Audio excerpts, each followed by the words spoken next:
আজকে একটা নতুন রান্না করব। এই যে বেশ কয়েকটা কাঁকরোল ছিল ঘরে, কাঁকরোল নিয়েছি।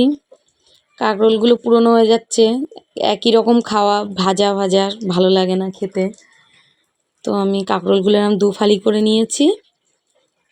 নিয়ে কাঁকরোলগুলো আমি গরম জল বসিয়েছি, গরম জলে কাঁকরোলগুলো একটু হাফ সিদ্ধ করে নেব। এই মানে সবসময় কাঁকরোল ভাজা তরকারি একই রকম খেতে ভাল লাগে না, একটু অন্য অন্য রকম খেতে ভাল লাগে। তো আমি আজকে এইভাবে করব, নতুন রান্না। দেখে কেমন লাগে বলবেন আমাকে।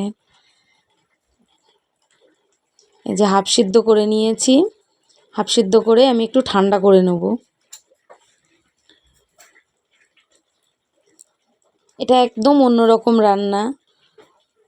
এটা খেতে এত টেস্টি আর এত দুরকমভাবে খাওয়া যায়। এটা বড়াও খাওয়া যাবে, আবার এদিকে তরকারিও খাওয়া যাবে।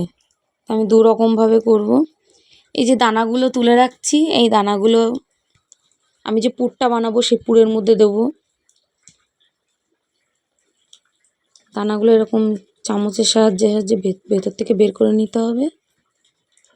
আমি কড়াইতে তেল দিয়ে দিচ্ছি, দিয়ে একটু জিরে দিয়েছি আর দুটো পেঁয়াজ কুচি আর একটা কাঁচা লঙ্কা দিয়েছি। একটু ভাজা ভাজা হয়ে যাবে এটা। তারপরে এর পুরটা, এই ভেতরে যে পুরটা করব আমি, ওটা ছানা দেব। আমি ছানা কাটিয়ে রেখেছিলাম, সেই ছানাটা আমি একটু গুঁড়ো গুঁড়ো করে দিয়ে দিচ্ছি। এর ভেতরের যে পুরটা দেওয়ার জন্য খুব টেস্টি লাগে আর ভালোও লাগে খুব। আমি এর ভেতরে যে দানাটা তুলেছি সেই দানাটা দেব। যদি না আপনারা না দিতে চান দেবেন না, আমার ভালো লাগে তাই জন্য আমি দানাটা দিই পেস্ট করে হালকা। এটা একটু পুরো পেস্ট হবে না, দানাটা একটু দানা দানা থাকবে। পুরো মিহি করলে ওটা ভালো লাগবে না, একটু দানা দানা থাকলে কি ভালো লাগে, মুখে পড়লে ভালো লাগে খেতে। একটু নুন দিয়ে দিচ্ছি, একটু হলুদ আর লঙ্কার গুঁড়ো, একটু ধনে জিরে গুঁড়ো করেছি আর একটু কাস্তুরি মেথি দিয়ে আমি এটা ভালো করে একটু কষিয়ে নেব। কষানোটা খুব ভালো করে কষাতে হবে। একটু গরম মশলা দিয়ে দিচ্ছি নামানোর আগে, দিয়ে গরম মশলাটা দিয়ে খুব ভালো করে কষিয়ে নেব, নিয়ে এটা নামিয়ে দেব। আমি পুরটা এবার ঠান্ডা করতে দেবো নামিয়ে। আর যে মশলাটা বানাবো আমি, ওটার একটা গ্রেভি বানাবো।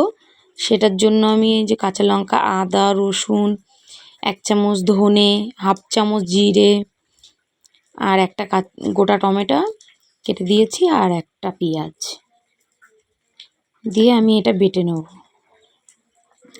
আমি যে বড়াটা তুলবো ওর জন্য আমি একটু বেসন নিয়েছি পরিমাণ মতন, ওতে হলুদ আর নুন দিচ্ছি, দিয়ে বেসনটাকে একটু গাঢ় গাঢ় করে গুলবো। এই গোলাটা খুব সাবধানে গুলতে হবে, একটু একটু ঘন ঘন গুলতে হবে, কেননা এটা বেশি পাতলা করলে আবার হবে না ভালো। এরকম একটু গাঢ় গাঢ় করে গুলতে হবে।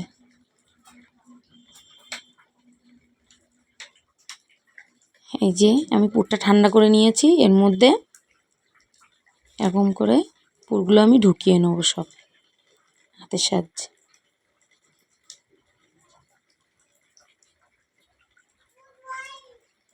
চেপে চেপে ঢুকিয়ে দিতে হবে।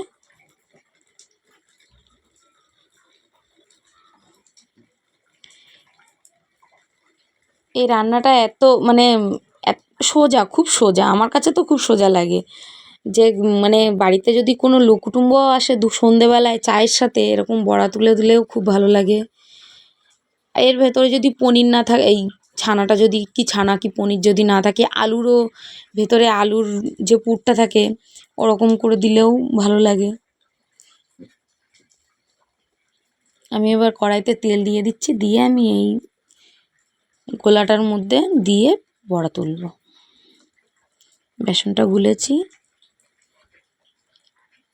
এরকম করে ভালো করে ওর গা দিয়ে লাগিয়ে দিয়ে তেলের মধ্যে দিতে হবে।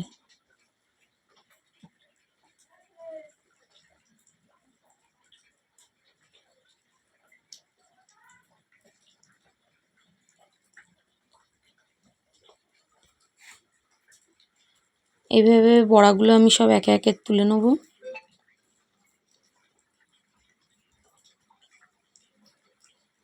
প্রথমটা আমি দুটো দিয়েছি, তারপরে আমি একে একে সবগুলো আমি দিয়ে দেবো। প্রথম দুটো দিয়ে তেলটা একটু ঠিকঠাক কড়াইতে হয়ে গেলে ওটা লাগবে না আর।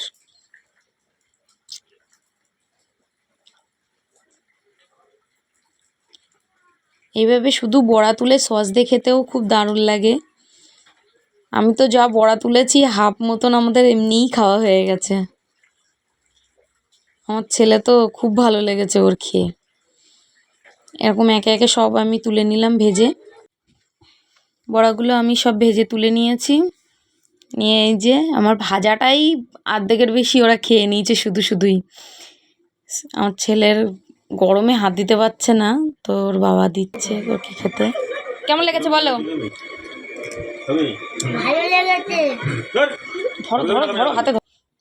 তো আমি এটার একটা গ্রেভি বানাবো, ওটা ঝোলের মধ্যে দেবো আমি। তেজপাতা, গোটা গরম মশলা, কয়েকটা লবঙ্গ আর এলাচ 4টে দিয়ে আমি এলাচগুলো একটু ফাটিয়ে দিচ্ছি, আর একটু জিরে দেবো। না, এটা দিয়ে ভালো করে আমি মশলাটা দিয়ে কষিয়ে নেব। এলাচগুলো আমি ফাটিয়ে দিয়েছি, না তো ফুটবে। ভালো করে মশলাটা কষিয়ে নিতে হবে, একটু নুন হলুদ দিয়ে মশলাটা কষিয়ে নিতে হবে। একটু লঙ্কার গুঁড়ো দেবো, এটা কাশ্মীরি লঙ্কার গুঁড়ো, এটা ঝাল হবে না অতটা। ভালো করে মশলাটা তেল ছাড়া অবধি কষাতে হবে। একটু চিনি দিয়ে দিচ্ছি।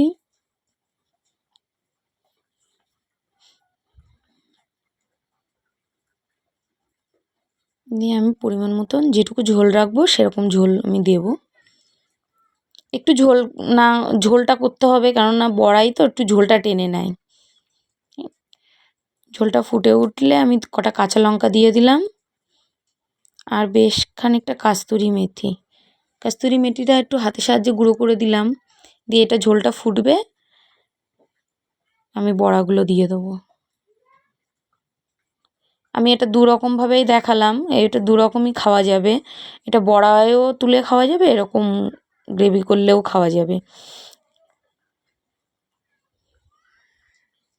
আমি 5 মিনিট ভালো করে ফুটিয়ে নিয়েছি, নিয়ে আমি নামিয়ে দিলাম। আমি যেহেতু ফোড়নে গরম মশলা দিয়েছি, আমি আর কোনো গরম মশলা টশলা কিছু দেইনি। দিয়ে কেমন হয়েছে দেখুন। ভালো লাগলে আমাকে জানাবেন। আর এই যে বড়াও আমি নিয়েছি দুটো, বড়াগুলো খেতে খুব টেস্টি হয়েছে আর খুব ভালো হয়েছে।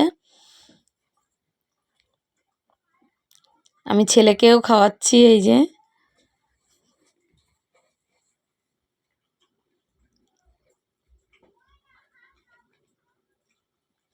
এরকম করে বড়া তুলে ডাল দিয়ে খেতেও খুব ভালো হয়।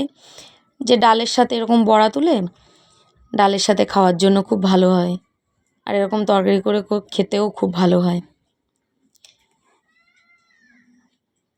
খেতে কি সুন্দর লেগেছে, ভেতরটা একদম নরম হয়েছে আর খেতে কত সুন্দর লেগেছে।